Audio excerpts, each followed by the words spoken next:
Il y a quelque chose qui a été poussé par les services de la Direction générale de la sécurité intérieure, 2 fois, qui a été retoqué 2 fois par le Conseil constitutionnel, c'est le recel d'apologie du terrorisme. Pour vous, il n'y a pas de faille. Malgré l'attentat, il n'y a pas de faille. Je pense qu'il y a... Ça se défend. Enfin, Non, mais enfin, je suis pas... moi, je suis là pour défendre aussi le travail de mes collègues. Parce que dès lors qu'il y a un attentat, malheureusement, on cherche la faille. Et potentiellement, des fois, il n'y en a pas, puisque tout a été fait dans les règles, Guillaume vient de le dire. Et c'est justement toute la difficulté de l'exercice. On a des agents, vous savez, on n'a pas besoin de leur dire est-ce qu'il y a potentiellement une faille. Je parle sous le contrôle de M. Kerry. Je crois que les équipes qui étaient en surveillance de cet individu ont refait le film à peu près 200 fois depuis le départ pour savoir si vraiment ils ont raté quelque chose ou pas. Je crois qu'ils n'ont pas raté grand-chose. Je pense que simplement, à un moment donné, il y a peut-être quelques manques dans les moyens qu'on a à notre disposition pour lutter contre ça. Je vais rejoindre Guillaume sur un point, évidemment. Il n'y a pas de risque zéro, on n'y arrivera jamais. Jamais. C'est pas de la fatalité, c'est la réalité. Pour autant, je pense qu'il faut qu'on ait tous conscience qu'on doit travailler pour y tendre. Ça, je pense que c'est un peu simple à dire, mais c'est quand même la réalité aussi. Et je crois qu'il y a quand même 2 ou 3 choses qu'on pourrait potentiellement améliorer sans du tout renier ce qu'on est. J'entends des mesures et des propositions. Enfin, je pense qu'à un moment donné, je crois qu'il faut aussi, même si c'est dur à dire et je l'assume, raison garder face à ça, parce que l'entreprise terroriste, le but du jeu, c'est quand même un peu de déstabiliser le socle de notre belle démocratie, ça c'est réel, et c'est vrai. Et je pense qu'il faut qu'on soit vigilant aussi de combattre ça pied à pied, de regarder ce qui marche pas, de regarder factuellement sur ce sujet-là, cet exemple-là qui est à mon avis extrêmement enrichissant puisque quasiment tout a été fait et malheureusement on voit qu'on n'arrive pas à aller au bout des choses. Je prends un exemple. Des quelques verrous, à mon avis, qui ne sont pas infranchissables et insurmontables, les mesures individuelles de contrôle administratif et de surveillance, c'est MICAS, qui permettent de mettre de la contrainte. Moi, je pense surtout qu'il faut qu'on...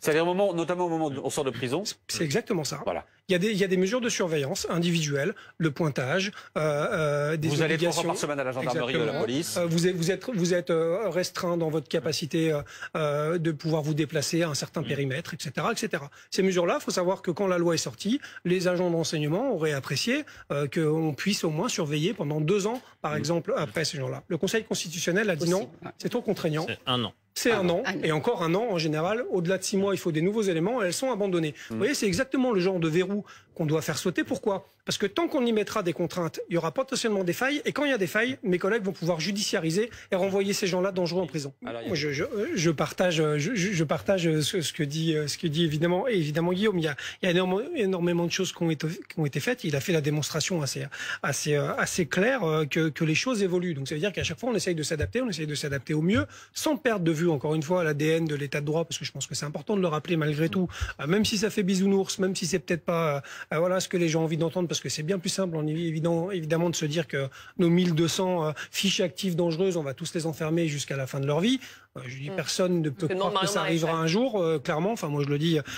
Pour autant, je pense qu'on peut encore évoluer et encore s'adapter. C'est pas parce qu'on a déjà fait beaucoup que le chemin doit s'arrêter là.